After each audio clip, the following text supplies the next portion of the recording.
کڑک جس کو کہتے ہیں، یہ کیا ہے؟ یہ بجلیاں جو چمکتی ہیں اس کے متعلق کیا ہے؟ بارشوں کے موسم میں یا دیگر موسموں میں آپ دیکھتے ہوں گے کبھی آسمان پر اتنی تیز چمک پیدا ہوتی ہے اور پھر اس کے بعد بہت سخت ہیبت ناک آوازیں آتی ہیں، بھڑ بھڑ بھڑ کی آوازیں. یہ کیا ہے؟ ہماری زندگی اسی طرح کے سفر سے گزرتی رہتی ہے، ہمیں بھی انتظار ہونا چاہیے. یہ ضروری نہیں ہے کہ رات قائم ہو گئی ہے تو رات ہمیشہ رہنے والی ہے. سورج کو نکلنا ہے، اجالے کو آنا ہے. چاند کو اگر گہن لگ گیا تو ایسا نہیں کہ برسوں چاند گہن لگا رہے گا، چھٹنا ہے اور آب و تاب سے اسے پھر چمکنا ہے. یہ نشیب و فراز زندگیوں میں آتے رہیں گے، کسی کو لمبے دنوں تک تکلیفیں. نبی پاک صلی اللہ تعالی علیہ وسلم شعب ابی طالب کی گھاٹی میں 3 سال قید کا زمانہ گزارے ہیں. سوشل بائیکاٹ تھا مکہ والوں کا ایسا کہ پہرا بٹھا دیا گیا تھا کہ کوئی کھانے پانی کی چیزیں بھی حضور تک نہ جانے پائیں. چمڑے کھائے، پتے کھائے 3 سال. پھر قریش کے ہی لوگ جو کافر تھے، ایمان والے نہیں تھے، ان میں سے ہی کچھ عقل والے تھے، ان کو رحم آیا. اس میں جبیر بن مطعم نام کا ایک شخص تھا اور بھی کئی لوگ تھے. یہ آ کر کے مکہ میں حرم پاک میں وہ ایگریمنٹ انہوں نے پھاڑ ڈالا جو حضور پاک صلی اللہ تعالی علیہ وسلم کی بائیکاٹ کے متعلق سارے مکہ والوں نے مل کے بنایا تھا. حالات ایسے تھے کہ حضور پاک صلی اللہ تعالی علیہ وسلم کے سارے گھر والے اس تکلیف سے گزرتے رہے. لیکن کیا یہ شعب ابی طالب کی گھاٹی کا قید ہمیشہ رہا؟ وہاں سے نکالا گیا. ہجرت کے بعد اللہ تعالیٰ نے آپ کو قرار عطا کہ ہماری زندگیاں اسی طرح سے گزرتی رہتی ہیں. بس اللہ تبارک و تعالیٰ کی ذات سے لو لگائے رہیں اور انتظار کرتے رہیں کہ وہ کب ہم پر دروازے رحمت کے کھولے گا، کب ہمارے لیے اجالے لائے گا. لیکن آس و یاس اسی ذات سے لگائے رکھیں. ایک آیت آج ہم نے تلاوت کی ہے سورہ رعد میں. سورہ رعد جو ہے یہ 13ویں پارے میں آئی ہوئی سورہ ہے. اس سورہ کے متعلق یاد رکھ لیجئے، بڑی فضیلت والی سورہ ہے. اور جب کسی کے نزع کا وقت آ جائے، روح نکلنے میں تکلیف بڑھ جاتی ہو، تو فرمایا گیا کہ اس کے سرانے کے پاس سورہ رعد کی تلاوت کرے، اس کی روح آسانی سے نکل جائے گی. یعنی نزع میں آسانی، سکرات کے وقت آسانی کے لیے سورہ رعد کی تلاوت سرانے کے پاس کی جاتی. یہ 13ویں پارے میں موجود ہے. رعد کا مطلب ہے یعنی بجلی جو چمکتی ہے، یہ رعد ہے. کڑک جس کو کہتے ہیں، یہ کیا ہے؟ یہ بجلیاں جو چمکتی ہیں اس کے متعلق کیا ہے؟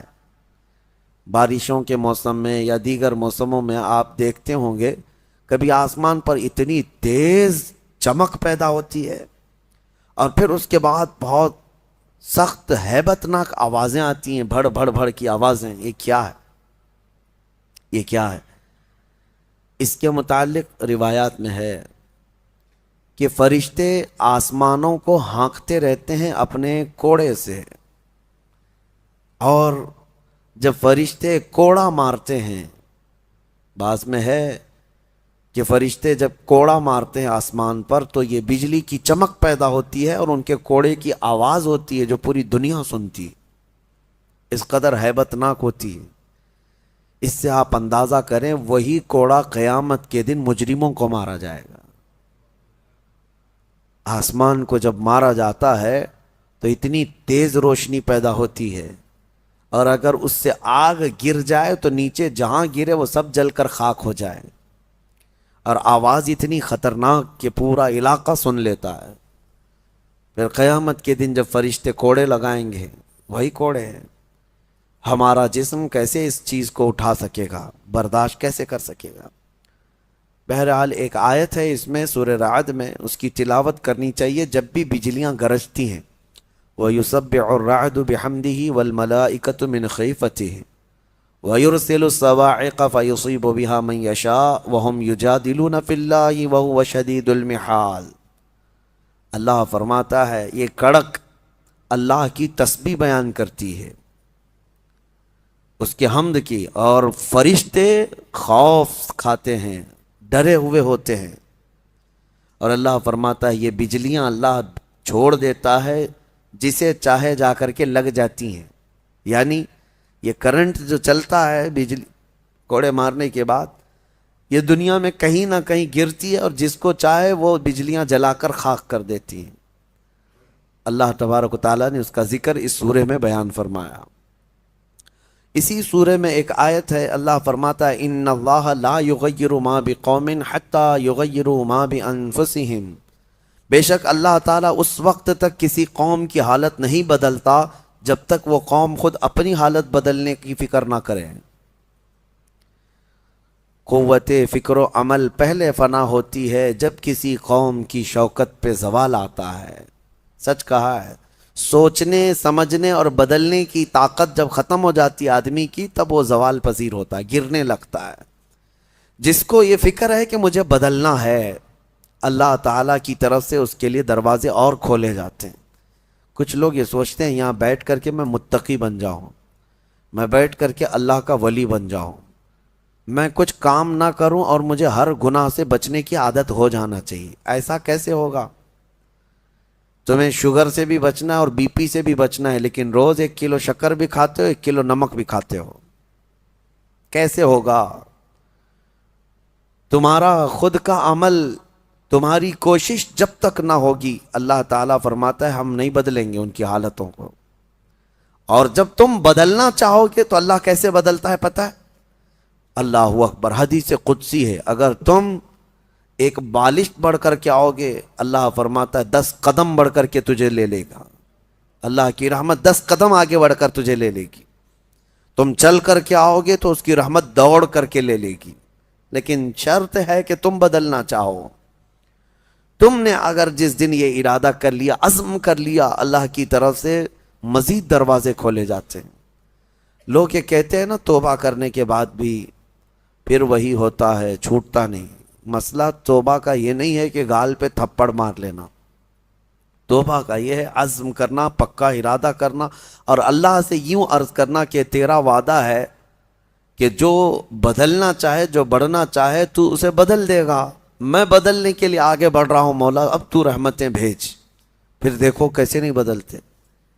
اللہ تمہیں توبہ پر دوام عطا کرے گا، پھر کبھی بھی قدم پھسلے گا اللہ تمہارے لیے مدد نازل فرمائے گا۔ زندگی ہے، آخری سانس تک کچھ نہ کچھ خطائیں ہوتی رہتی ہیں، قدم جب بھی پھسلے گا لیکن مولا تمہیں توبہ کی توفیق ضرور عطا کرے گا۔ اسی لیے کوشش پہلے خود کے بڑھنے کی ہو، خود کے بدلنے کی ہو۔ ایک بات یاد رکھیں، ہمارے معاشرے میں اچانک کوئی ہوا نہیں آئے گی جو سب کو پرہیزگار بنا کے چلی جائے گی۔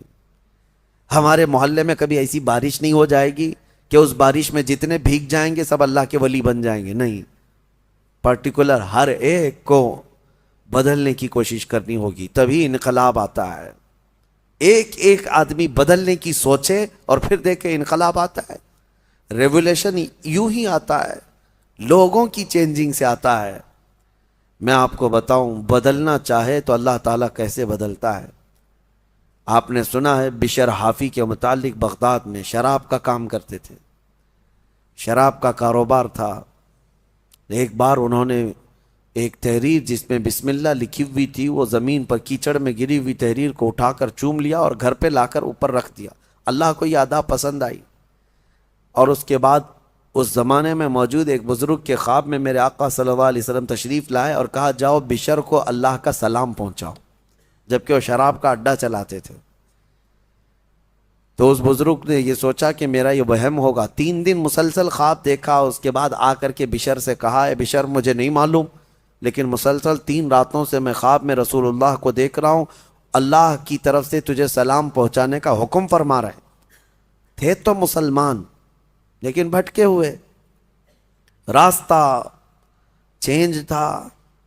اسی وقت اپنے شراب خانے سے باہر نکلے، چیخ مار کر کی یوں عرض کرنے لگے مولا تو یقیناً رحیم و کریم ہے، ستار ہے، ایک بسم اللہ کے ٹکڑے کی میں نے عظمت کی اور تو رب العالمین مجھے سلام بھیجتا ہے۔ لیکن اتنا ہی نہیں کہ ایک سلام آیا اور پھر اس کے بعد اپنا دھندا چلتا رہا، بشر حافی نے عزم کر لیا تھا، ارادہ کر لیا تھا کہ پلٹ کر کے میں اپنے اڈے کو دیکھوں گا نہیں. وہاں سے جو نکلے ننگے پیر نکلے اور زندگی بھر ننگے پیر ہی چلتے رہے، پھر چپل پہنے ہی نہیں، کیونکہ چپل چھوڑ کر کے باہر آئے تھے اس بزرگ سے ملنے کے لیے، اسی حالت میں نکل آئے. تو جب کسی کا پکا ارادہ ہوتا ہے تو اب اللہ تعالیٰ نے ان کے لیے ایسے دروازے کھولے، اللہ اکبر، وہ بغداد کے قطبوں میں شمار ہوئے ہیں، قطب الاقطاب تھے، اللہ کے ولیوں میں تھے. اور حد تو یہ ہے کہ ایک بزرگ نے دیکھا بغداد میں ایک کتے نے راستے پر پیشاب کیا ہے، پخانہ کیا شہر کے راستے پہ. اس بزرگ نے فرمایا جاؤ دیکھو آج بشر حافی کا انتقال ہو گیا ہوگا. تو لوگ جا کر کے معلوم کیے تو صحیح میں اسی دن حضرت بشر حافی کا انتقال ہوا تھا. اس بزرگ سے پوچھا کہ آپ کو کیسے خبر ہوئی؟ کہا کہ جب تک بشر حافی زندہ تھے پورے بغداد کے کسی راستے پر کوئی جانور پیشاب و پخانہ نہیں کرتا تھا، اس لیے کہ وہ ننگے پیر چلا کرتے تھے. اللہ نے ہر راستے کو ان کے لیے پاک کر رکھا تھا. یہ ہے رحمت الہی. جب بدلنا چاہے بندہ، مولا اس کے پیروں کو بھی چلنے کے لیے پاک راستے عطا کرتا ہے. میرے عزیزو، اسی لیے اعلیٰ حضرت نے ترجمہ بھی کیا کیا، اہدنا الصراط المستقیم کا. کیا اللہ تو سیدھا راستہ دکھا، نہیں چلا، کیونکہ اب میں چلنے کی کوشش کر رہا ہوں، میں آ گیا ہوں، نماز میں آیا ہوں، یہ سیدھا راستہ ہی تو ہے، لیکن اب آگے اے مولا تو چلا. جس کی بھی یہ دعا قبول ہوئی مولا کریم اس کو آخری سانس تک ہدایت پر رکھے گا، چلائے گا. لیکن میرے عزیزو، بنیاد یہی ہے. قرآن کی یہ آیت ہمیں بتاتی ہے تمہاری طرف سے شروعات ہو، پھر اللہ کریم کی طرف سے رحمتیں کھل جائیں گی. گھر میں بیٹھ کر کے صرف لوگ جو آسان نسخے چاہتے ہیں، آسان نسخے چاہتے ہیں، واٹس ایپ میں دیکھو ابھی وظیفے بھرے ہوئے ہوں گے ہر جگہ سے. انسٹا میں، واٹس ایپ میں اتنے وظیفے آتے ہیں جو اللہ کے ولی بنا دیں گے 2 گھنٹے کے اندر. یہ پڑھنے سے وہ ہو جائے گا، وہ پڑھنے سے یہ ہو جائے گا.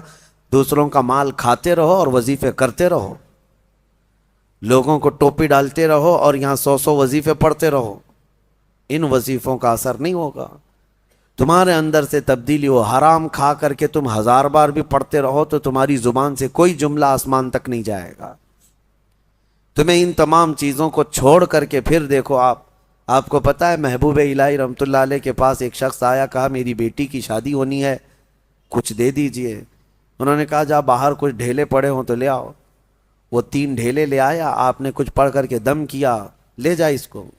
اس نے دیکھا ڈھیلے دیے، لیکن باہر آ کر دیکھا تو وہ سونے کے تھے. اس کو لے جا کر کے اس نے اپنی بیٹیوں کی شادی کی. کافی قیمت والے تھے اس وقت سونے کے ڈھیلے، لیکن محبوب الہی نے 3 بار قل هو اللہ احد ہی پڑھا تھا. بس صرف 3 بار قل هو اللہ احد کا سورہ پڑھ کر کے دم کر کے دے دیا تھا، لے گا جاؤ. اب اس نے بیٹیوں کی شادی تو کی، لیکن نسخہ تو ہاتھ میں آ گیا تھا نا. گھر میں بہت سارے ڈھیلے جمع کر لیا، بہت سارے پتھر اور اینٹ بھی لا کر کے بیٹھا اور رات میں قل هو اللہ احد پڑھنے لگ گیا. 3 بار تو چھوڑو، 100 بار ہو گئے. آنکھ کھول کھول کر کے دیکھتا تھا وہ ڈھیلا ڈھیلا ہی تھا، بدلتا ہی نہیں تھا. 1000 بار ہو گیا سورہ اخلاص، 1000 بار کے بعد بھی وہ ڈھیلے ویسی رہے. وہ دوسرے دن اٹھ کر کے آیا اور سوچا کہ پتہ نہیں اور کیا پڑھے تھے. پوچھا محبوب الہی سے کہ آپ کیا پڑھ کر کے مجھے دیے تھے؟ کہا 3 بار قل هو اللہ احد کا سورہ پڑھ کے دیا تھا. کہا میں 1000 بار پڑھا ابھی بھی ڈھیلا ہی ہے. تب آپ نے فرمایا تھا تیری زبان اور ہے، میری زبان اور ہے. اللہ کریم اس کے ان بندوں کی ہر بات کی لاج رکھتا ہے جو اس کے لیے بدل جاتے ہیں، اس کے لیے چھوڑ دیتے ہیں ہر چیزیں. یقیناً آج آپ کے لیے بھی بہت ساری ہیں دعائیں، آپ کی مستجاب ہوں گی، اللہ آپ کی زبان میں اثر عطا کرے گا. اس کے لیے کچھ چیزیں چھوڑنے کی کوشش کرو. اس کے لیے کچھ نہیں بلکہ بہت ساری چیزیں چھوڑنا ہے. حرام چھوڑنا، میں آپ کو بتاؤں، یہ تو مسلمان کے لیے فرض ہے. بعض لوگ یہ کہتے ہیں میں شراب نہیں پیتا، پرہیزگار آدمی ہے. چوری نہیں کرتا، پرہیزگار آدمی ہے. جوا نہیں کھیلتا، پرہیزگار آدمی. نہیں، شراب نہیں پیتا، جوا نہیں کھیلتا، چوری نہیں کرتا، پرہیزگار نہیں، مسلمان ہے بس.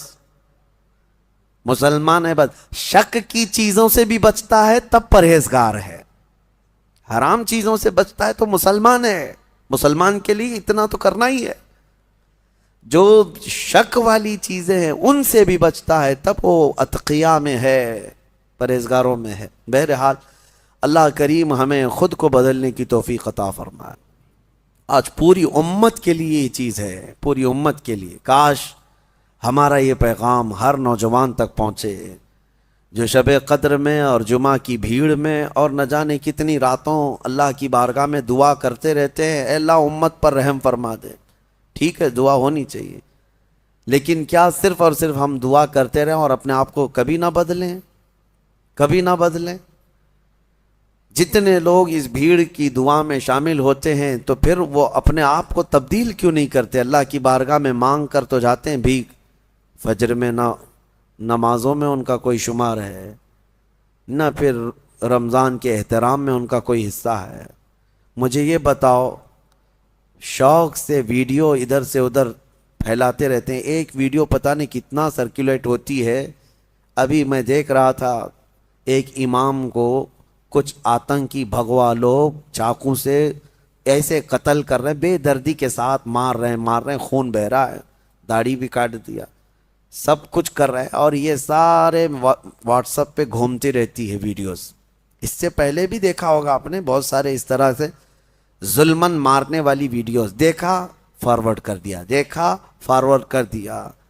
کیا اتنا احساس بھی مر گیا کہ ان تمام چیزوں کو دیکھنے کے بعد خود کو بدلنے کی کوشش کرتا؟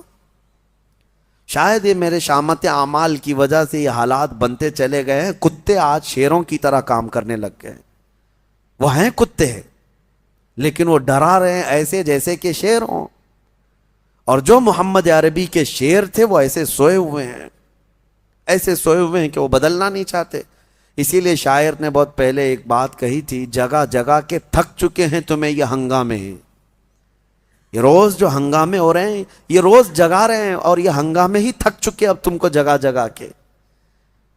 نشاط لذت خوابے کی راہ بدل ڈالو، غلط روی سے منازل کا بہت بڑھتا ہے، مسافروں رویش کارواں بدل ڈالو. تم اگر ٹیڑھا چلتے رہو گے تو منزل لمبی ہو جائے گی، تو چلنے کا طریقہ بدل ڈالو، جو سیدھا راستہ ہے اس پر آ جاؤ. کیا اس بات پہ حیرت نہیں ہوتی ہماری بچیوں کی عزت لوٹ لی جاتی، ہماری خانقاہیں برباد ہوئیں، مسجدوں کو توڑ کر کے مسمار کر دیا گیا، لوگ خوشی سے وائرل کر رہے ہیں. چند دنوں پہلے لوگ ایک ویڈیو پھیلا رہے تھے کہ ماہم درگاہ کے پیچھے ایک چلہ تھا، اس کو بلڈوزر سے تہس نہس کر دیا گیا، فلاں کی وجہ سے ہوا، فلاں کی وجہ سے ہوا. ارے لاکھوں مسلمان تم ویڈیو فارورڈ کرنے کی ڈیوٹی تمہیں ملی ہوئی ہے، احساس تک نہیں ہوتا تمہارے شعار اسلام کس طرح سے ایک کے بعد دیگرے ختم کیے جا رہے ہیں. کسی مینار کو گرا کر کے کچھ بھگوے اس پر آتنکی جھنڈے لگائے ہیں، اور کسی بھی طرح سے تمہارا استحصال ہو رہا ہو، بچے مارے جا رہے ہیں. آن دا اسپاٹ شوٹ کیا گیا نوجوانوں کو، 16 سال کے بچے. ہم جھارکھنڈ میں جا کر کے دیکھ کے آئے، ان کو پوچھنے والا کوئی نہیں. آپ کو پتا ہے چند دنوں پہلے ایک راجستھان میں ادے پور میں قتل ہوا تھا، مرڈر ہوا تھا، پوری میڈیا لگی ہوئی تھی اس کے. کیوں؟ اس لیے کہ قتل کرنے والے 2 مسلمان چہرے تھے، اور ایک امام کو مسجد کے کمرے کے اندر گھس کر کے سارے مار رہے ہیں، اور چہرہ سب صاف ہے ویڈیو میں. چاقو سے اتنا حملہ کر رہے ہیں، اتنا حملہ کر رہے ہیں. بتاؤ ان کو کون بتاتا ہے؟ کون سی میڈیا؟ اس کی وجہ یہی ہے کہ انہیں پتا ہے کہ یہ مسلمان ابھی کچھ نہیں کرنے والے. ابھی میں دیکھ رہا تھا ہمارے صوبہ کرناٹک میں الیکشن ہونے جا رہے ہیں، اور اس الیکشن میں ایک طرفہ باتیں ہیں. میں یہ باتیں کیوں کہہ رہا ہوں آپ کو بتاتا ہوں کہ احساس کہاں چلا گیا ہمارا کہ ہم ہر چیز اب سہنے لگ گئے اور بدلنا ہی نہیں چاہتے. مسلمانوں کا ایک ریزرویشن تھا 4% غالباً، وہاں پہ 4% یا جتنا بھی تھا، اور بیٹھ کر کے پارلیمنٹ میں صدن میں سارے لوگوں نے فیصلہ کر لیا مسلمانوں کو کا ریزرویشن کینسل، ختم. مسلمانوں کا ریزرویشن ختم کر کے وہ دلت طبقے کے کئی برادریوں میں اس کو تقسیم کر کے دے دیا گیا. میں بات بتا رہا ہوں، مجھے کسی ریزرویشن کی ضرورت نہیں، لیکن کیسے یہ درندے ننگا ناچ ناچتے ہیں اور سارے لوگ ہمارے منظر دیکھتے رہتے. بانٹ کر کے دوسرے طبقوں کو دے دیا گیا, دوسری برادریوں کو. لیکن ایک سماج ہے, ایک برادری ہے جس کو 2.5% بڑھا کر کے دیا ہے گورنمنٹ نے. پہلے سے آلریڈی ان کا ریزرویشن تھا, 2.5% اور بڑھا کر کے دیا. لیکن اس کے باوجود وہ پوری برادری کے لوگ سڑکوں پر آئے, توڑ پھوڑ کیے, بڑے بڑے نیتاؤں کے گھروں کو گھیرا کر لیے, صرف اس لیے کہ ہمیں کم بانٹا گیا ہے. ایک برادری والے, ایک سماج والے پورے سڑکوں پر ہیں کہ 2.5% جو ریزرویشن بڑھا کر کے دیا گیا ہے یہ کم بڑھایا گیا, ہمیں اور زیادہ بڑھا کے دینا تھا. اور ایک طرف یہ کروڑوں مسلمان ہیں جن کا پورا صاف کر دیا گیا ہے اور کوئی بولنے کے لیے تیار نہیں. یہ ہماری احساس کی موت نہیں ہے تو اور کیا ہے؟ آپ کو ایسا لگ رہا ہوگا کہ میں سیاسی باتیں کر رہا ہوں, بلکہ حقیقت یہ ہے کہ تمہاری ہر چیز چھین لے جانے کے بعد تم صرف اور صرف واٹس ایپ پہ فارورڈ کرتے رہ جاؤ کہ باقی کچھ نہیں. اور وہ نیتا کہاں ہیں جو بیچارے بھیک مانگنے کے لیے تو آ جاتے ہیں, لیکن ان معاملات پر کلام کرنے کی بھی بات نہیں ہوتی. خیر, میرا خلاصہ کلام یہی ہے, نہ سنبھلو گے تو مٹ جاؤ گے اے ہندی مسلمانوں. اقبال نے بہت پہلے کہا تھا, نہ سنبھلو گے تو مٹ جاؤ گے اے ہندی مسلمانوں, تمہاری داستان تک نہ ہوگی داستانوں میں, تمہاری داستان تک نہ ہوگی داستانوں میں. اور اسی اقبال نے کہا تھا, کہاں تم بیٹھنے لگ گئے آج, گٹر پہ, نالوں پہ, نکڑ پہ, تمہاری یہ جگہ ہے, تمہاری یہ جگہ ہے. نہیں تیرا نشیمن قصر سلطانی کے گنبد پر, تو شاہین ہے بسیرا کر پہاڑوں کی چٹانوں میں. تم امت محمدیہ ہو, بہرحال ہو سکتا ہے میری یہ بات کسی پر اثر کر جائے. اللہ کرے کہ مجھے اور آپ سب کو اپنے آپ کو بدلنے کی توفیق عطا فرمائے. امت آج قسم پرسی کے عالم میں ہے. اللہ کریم ہمیں بہترین قائد عطا فرمائے, ہمیں صلاح الدین کا نائب عطا فرمائے, ہمیں شہاب الدین کا نائب عطا فرمائے جو امت کو جوڑ دے اور ہماری کھوئی ہوئی وقار و عزت کو واپس دلاتے. اور ایک آیت میں آپ کے سامنے رکھ کر اپنی گفتگو کو سمیٹتا ہوں. اللہ نے فرمایا, اب قرار والی بات ہے. اتنی دیر میں نے جو گفتگو کیا یہ پریشان والی بات تھی کہ ہم نہیں بدل رہے, حقیقت ہے, لیکن ایک قرار والی, اطمینان والی بات ہے. اللہ فرماتا ہے, الا بذکر اللہ تطمئن القلوب, آگاہ ہو جاؤ, دلوں کا قرار اور اطمینان اللہ کے ذکر میں ہے. اللہ کے ذکر میں. اللہ کا ذکر صرف یہی نہیں ہے کہ اللہ اللہ اللہ کریں. آپ مسجد میں بیٹھے, یہ بھی اللہ کا ذکر ہے, اللہ کا ذکر ہے. تم جس حال میں اسے یاد کر رہے ہو, ذکر کا مطلب عربی میں یاد کرنا. ذکر کے کئی قسمیں, ذکر باللسان, ذکر بالجوارح, ذکر بالقلب. تم اپنی زبان سے بھی ذکر کر رہے ہو اللہ کا, لا الہ الا اللہ, لا الہ الا اللہ, یہ ذکر باللسان ہے. ذکر بالجوارح, تمہارے ہاتھ کوئی نیک کام کر رہے ہیں, تم جو ہے یہاں صفائی کر رہے ہو اللہ کے گھر کی, کسی یتیم کی مدد کر رہے ہو, ہاتھ سے کوئی بھی کام کر رہے ہو, پیروں سے کوئی کام کر رہے ہو, چل کر کے جا رہے ہو, یہ تمہارے اعضاء کا ذکر ہے, تمہاری باڈی کا ذکر ہے. اور زبان سے بھی نہیں کر رہے, ہاتھ پیر سے بھی نہیں کر رہے, لیکن جہاں بیٹھے ہو اپنے دل میں اللہ کو یاد کر رہے ہو, یہ قلب کا ذکر ہے. لیکن آپ کو ہونا یہ چاہیے کہ ان تینوں میں کسی ایک میں مشغول ضرور رہو. یا تو ذکر بالقلب میں رہو, یا ذکر باللسان میں رہو, یا ذکر بالجوارح میں رہو. کسی بھی ذکر میں رہو گے, بدلہ کیا ہے؟ اللہ فرماتا ہے فَاذْكُرُونِي أَذْكُرْكُمْ, تم مجھے یاد کرتے رہو گے, میں تمہیں یاد کروں گا. اور اس کے یاد کرنے کا طریقہ یہ ہے, تفسیر میں فرمایا گیا, تم اگر اس کو تنہائی میں یاد کرو گے تو وہ مجمع میں یاد کرے گا. تم اگر انسانوں کے مجمع میں یاد کرتے ہو اللہ کو, تو رب تعالیٰ فرشتوں کے مجمع میں تمہیں یاد کرتا ہے. اور جب تم رات کی تنہائی میں دنیا میں اسے یاد کرتے ہو تو اللہ کب یاد کرتا ہے؟ جب تم قبر کی تاریک وادی میں پہنچ جاؤ گے, رب تبارک و تعالیٰ تمہارے چرچے فرمائے گا. یاد کرنے کا مطلب یہاں پر چرچا کرنا, ذکر. ہاں, یاد تو ہم کرتے ہیں لیکن اللہ چرچا کرتا ہے.